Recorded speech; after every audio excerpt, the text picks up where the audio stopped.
Volume strength of H2O2। हम लोग एक ये टॉपिक करते हैं जो बहुत इंपॉर्टेंट टॉपिक है जेई मेन, जेई एडवांस और नीट तीनों के लिए।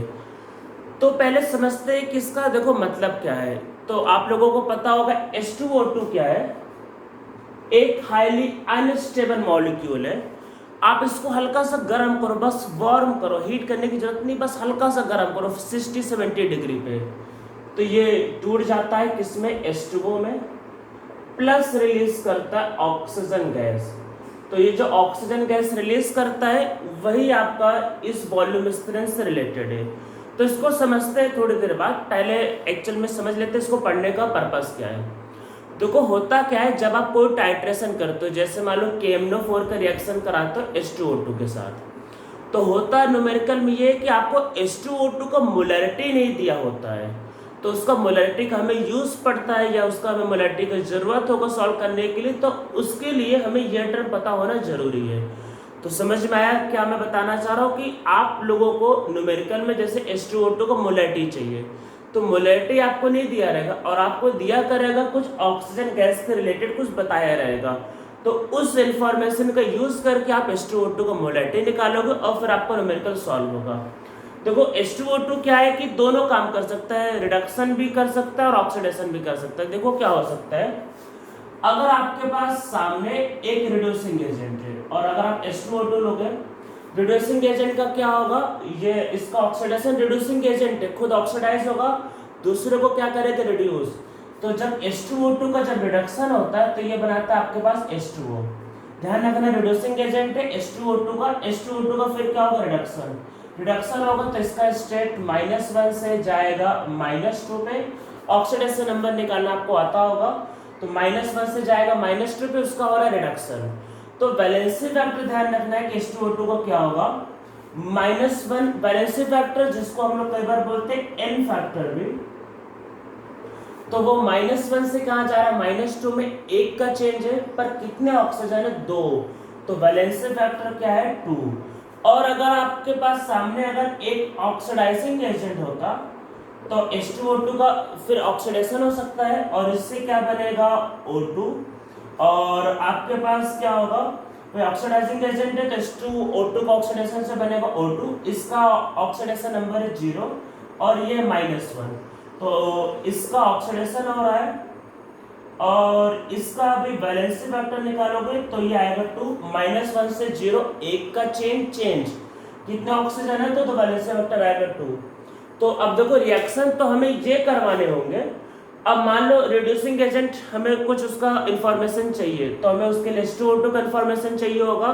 अब H2O2 का मोलैरिटी नहीं दिया रहेगा, तो उस मोलैरिटी को निकालने के लिए हमें इस रिएक्शन का यूज करना पड़ेगा। देखो रिएक्शन ये होगा, पर ये रिएक्शन के बारे में आपको जो भी इंफॉर्मेशन चाहिए वो दिया हुआ नहीं रहेगा, तो इसलिए हम लोग इस रिएक्शन का यूज करेंगे। ये रिएक्शन जो है, ये रिएक्शन है आपका H2O2 का डिसप्रपोर्शनेशन। डिसप्रपोर्शनेशन का मतलब क्या होता है, यहाँ पे इसका स्टेट है -1, इसका स्टेट है -2, इसका स्टेट है 0। अगर एक एलिमेंट रिड्यूस भी होता है और ऑक्सीडाइज भी होता है तो उसको हम लोग बोलते हैं, वो क्या हो रहा है, डिसप्रपोर्शनेट। तो उसका आपके पास क्या होता है, आपका डिसप्रपोर्शनेशन।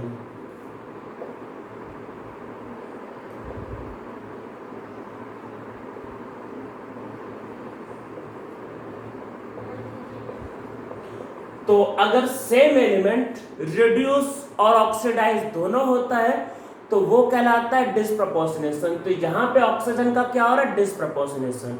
तो ऑक्सीजन के डिसप्रपोर्शनेशन के रिएक्शन का यूज करके आप क्या करोगे, H2O2 को मोलैरिटी निकालोगे और फिर इसका नीचे यूज करोगे। तो आपको समझ में आ रहा होगा कि हमारा क्या पर्पस है। हमें सॉल्व कुछ ऐसे न्यूमेरिकल करने होते हैं पर हमें ये इन्फॉर्मेशन नहीं दिया होगा, तो इसको हम लोग ऊपर वाले रिएक्शन को सॉल्व करते हैं। तो देखो आपके पास इसमें क्या हो क्या सकता है ये। तो अब पहले डेफिनेशन लिख लेते हैं कि क्या होता क्या है वॉल्यूम स्ट्रेंथ ऑफ H2O2। अगर आप 1 लीटर H2O2 सोल्यूशन लेते हो और उसमें जो भी ऑक्सीजन गैस रिलीज होगा एट एसटीपी, तो वो कहलाएगा volume strength of H2O2 solution. तो क्या है इसका डेफिनेशन, ये आपके पास होता है volume of oxygen gas, volume of oxygen gas release at STP when 1 liter H2O2 solution is taken। ठीक है, H2O2 सोल्यूशन कितना लेना, 1 लीटर, उससे जितना भी ऑक्सीजन गैस का वॉल्यूम रिलीज होगा वही कहलाता है volume strength. Is taken, it is known as volume strength of H2O2। तो volume of oxygen gas release at STP when 1 liter H2O2 solution is taken is known as volume strength of H2O2। अगर आप 1 litre H2O2 solution लेते हो, जितना भी oxygen gas release होगा वही कहलाता है आपका वॉल्यूम स्ट्रेंथ ऑफ H2O2। तो देखो क्या होगा आपके पास, H2O2 इससे बनेगा H2O प्लस हाफ O2। अगर आपके पास, पहले एग्जांपल समझते, अगर आपके पास ये 1 मोल है तो ये कितना बनेगा, हाफ मोल मीन्स कितना बनेगा 11.2 लीटर आपका ये गैस रिलीज होगा एट STP, दैनिक में STP पे कर रहे हैं। अब मान लो वॉल्यूम स्ट्रेंथ कुछ है V, मान लो कुछ भी क्या क्वेश्चन ऐसा गिवन होता है, वॉल्यूम स्ट्रेंथ में 20 लीटर 30 लीटर 40 लीटर ऐसा दिया रहता है।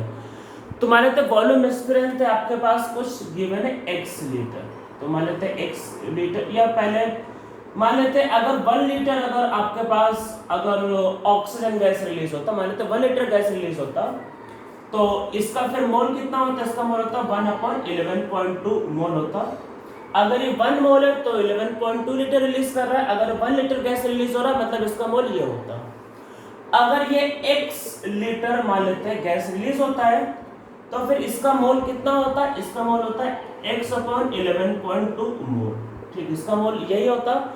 अब क्योंकि हमने वॉल्यूम ऑलरेडी H2O2 का 1 लीटर लिया हुआ है तो इसलिए अगर आपको H2O2 सॉल्यूशन का अगर आपको मोलैरिटी निकालना है, मोलैरिटी, तो मोलैरिटी क्या होगा, मोल अपॉन वॉल्यूम, वॉल्यूम तो 1 लीटर है तो ये आ जाएगा सीधा सीधा x/11.2। और x है क्या, x लीटर ऑक्सीजन गैस है जो रिलीज होता है, तो इसका मतलब देखो फॉर्मूला क्या होता है, फॉर्मूला ये होता है जो मोलैरिटी होता है H2O2 सॉल्यूशन का, ध्यान रखना H2O2 सॉल्यूशन का जो मोलैरिटी होगा वो इक्वल होता है आपके पास volume strength of H2O2। Volume strength का मतलब है volume of oxygen gas release, ठीक है, वॉल्यूम, और उसको किससे डिवाइड करना है, 11.2 से। तो जितना ऑक्सीजन गैस रिलीज होता है उसको अगर आप 11.2 से डिवाइड कर दोगे तो H2O2 सॉल्यूशन की मोलैरिटी आ जाती है। ये इसके मोलैरिटी का फॉर्मूला होता है। तो हम लोग इसको कई बार ऐसा लिखते हैं, मोलैरिटी इक्वल टू क्या होता है, V/11.2। तो V का मतलब होता है जो वॉल्यूम ऑफ ऑक्सीजन गैस जो रिलीज होता है वो V का मतलब होता है इसमें। तो हम लोग इसको देखो समझते हैं कुछ एग्जांपल लेके इसमें।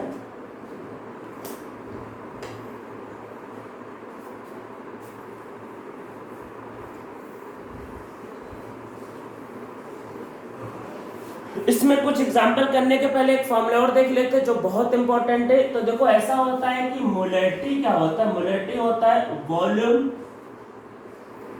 जो स्ट्रेंथ है वॉल्यूम स्ट्रेंथ अपॉन क्या होता है 11.2।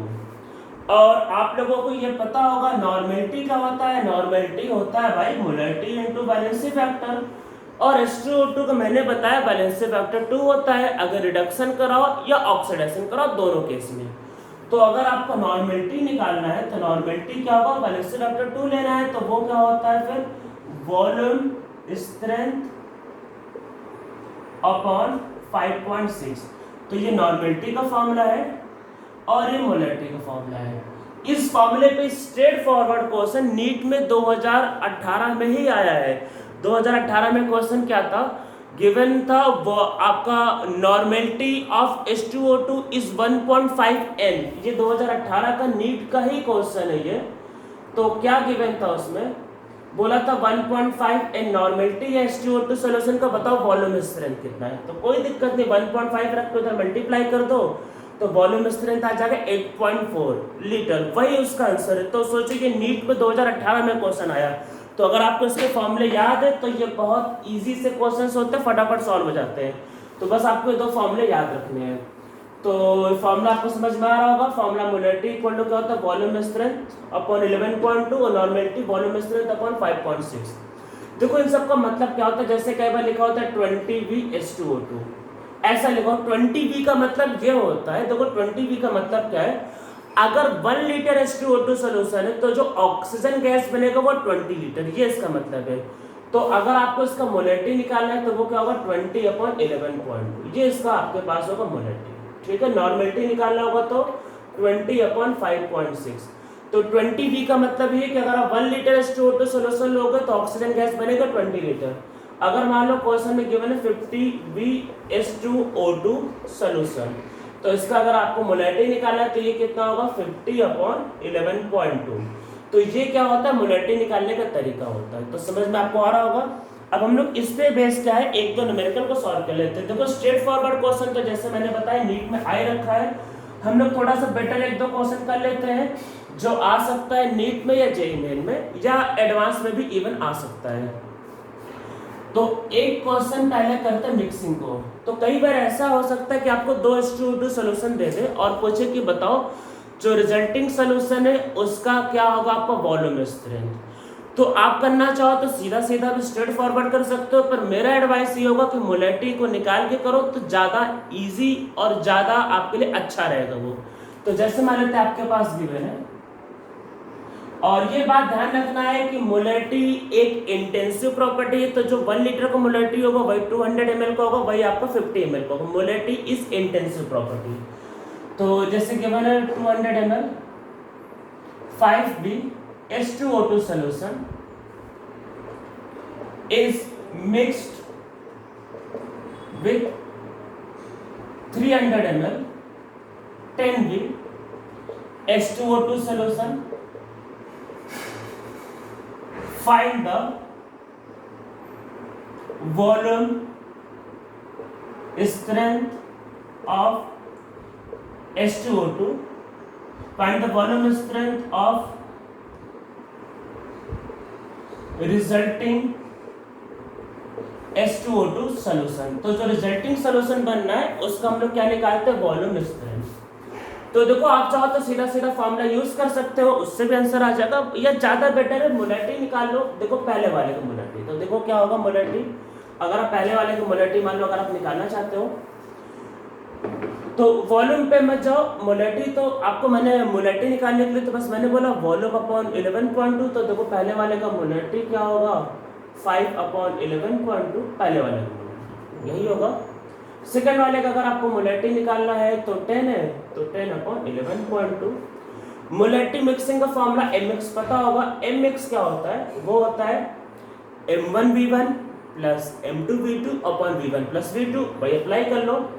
तो 5/11.2 m1 और v1, वॉल्यूम को ml में लो लीटर में लो कोई मतलब नहीं, ऊपर नीचे से कट जाएगा, प्लस क्या होगा 10/11.2 और ये क्या होगा 300 m1v1 plus m2v2 upon v1 plus v2, तो आएगा 500। तो कॉमन लाके काट दो तो आएगा 10/11.2 और ये क्या होगा कट गया तो ये 30 हो जाएगा, 30/11.2 और बाई 5, तो ये हो जाएगा 40/11.2 और 5 काट दे तो ये आएगा 8/11.2। ठीक है, ये इसका आएगा मोलैरिटी। तो देखो मोलैरिटी आ गया है मिक्सिंग का।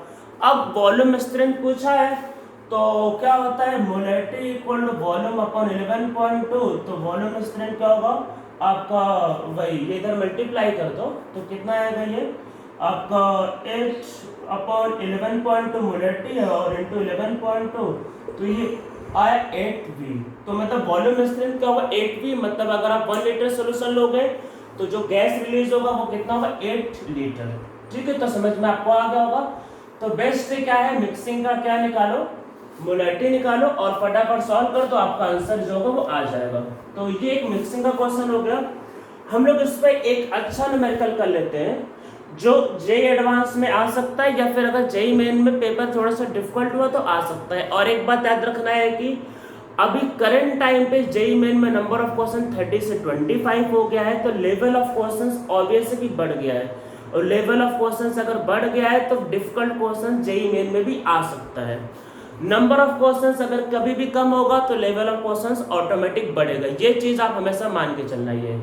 तो हम लोग एक क्वेश्चन करते हैं, देखो क्या है आपके पास। 20 ml H2O2 solution is oxidized by 30 ml 0.1 m KMnO4 solution in acidic medium. Find the volume, strength of H2O2 solution। ठीक, ये क्वेश्चन आ सकता है। 20 ml H2O2 solution is oxidized by 30 ml KMnO4 solution in acidic medium, find the volume strength of H2O2 solution। तो देखो H2O2 का reaction किससे करना है, KMnO4 के साथ, ठीक है, इसके साथ करना है। जो प्रोडक्ट बनेगा वो इंपॉर्टेंट नहीं है। तो अब देखो लॉ ऑफ इक्विवेलेंट या लॉ ऑफ इक्विवेलेंस क्या कहता है कि इसका जो इक्विवेलेंस होगा वो इसके इक्वल होगा। इक्विवेलेंस के फॉर्मूले क्या होता है, इक्विवेलेंस का एक फॉर्मूला होता है मास अपॉन इक्विवेलेंट मास, एक फॉर्मूला होता है आपका नॉर्मेलिटी इनटू वॉल्यूम, एक फॉर्मूला होता है molarity into volume into valency factor. कुछ फॉर्मूले आपको पता होना चाहिए। यहाँ पे मोलैरिटी का केस है तो याद रखना है कि आपके पास क्या होता है, नंबर ऑफ इक्विवेलेंट जो होता है, नंबर ऑफ इक्विवेलेंट, उसका एक फॉर्मूला होता है, वो होता है molarity into volume into valency factor, या फिर क्या बोलेंगे एन फैक्टर। तो ये हो सकता है। नॉर्मेलिटी के टर्म में करोगे तो ये होता है नॉर्मेलिटी इनटू वॉल्यूम। तो ये फॉर्मूले आपको पता होना चाहिए जिसका हम लोग यूज यहाँ पे कर सकते हैं।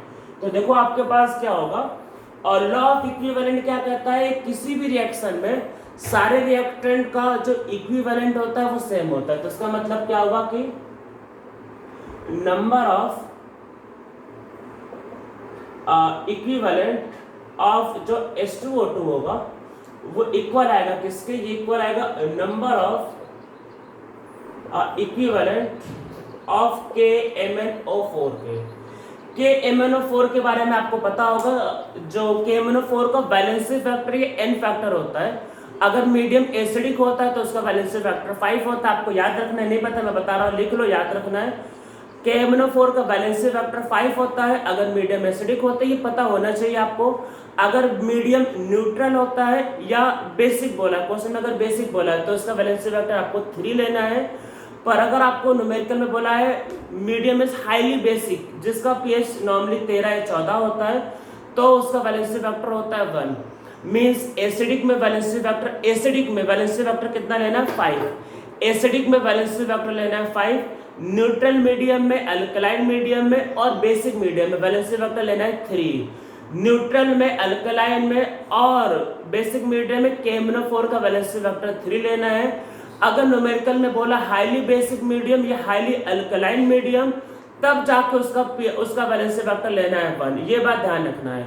अगर बेसिक बोला है तो वैलेंसी फैक्टर उसका 3 लेते हैं। तो एसिडिक मीडियम में वैलेंसी फैक्टर उसका क्या होता है, 5। तो इसका देखो फॉर्मूले के हिसाब से मोलैरिटी 0.1, वॉल्यूम है 30 ml और वैलेंसी फैक्टर इसका होता है 5। मोलैरिटी ये और वॉल्यूम ये और वैलेंसी फैक्टर 5, और हम लोगों को इसका मोलैरिटी निकालना है। अब H2O2 का वॉल्यूम कितना दिया है, 20 ml, और H2O2 का वैलेंसी फैक्टर 2। H2O2 को मैंने बताया, H2O2 को चाहे रिडक्शन करो चाहे ऑक्सीडेशन करो, वैलेंसी फैक्टर 2 होता है। तो देखो ये कट जाएगा, तो इसका जो मोलैरिटी आएगा ये आपके पास कितना आएगा, 15 इंटू ये तो 1.5/4, ये इसका मोलैरिटी आएगा। तो आपसे क्या पूछा है, आपसे पूछा है वॉल्यूम स्ट्रेंथ। तो वॉल्यूम स्ट्रेंथ पूछा है तो वो क्या होगा, वो होगा मोलैरिटी इंटू 11.2, तो ये आएगा 1.5/4 इंटू 11 आपके पास 2 लीटर। तो ये जो मैंने न्यूमेरिकल कराया, इस टाइप का न्यूमेरिकल जेईई मेन में या नीट में भी अगर डिफिकल्ट क्वेश्चन आए तो नीट में या इवन एडवांस में भी आ सकता है। तो ये हमारा टॉपिक हो गया वॉल्यूम स्ट्रेंथ ऑफ H2O2।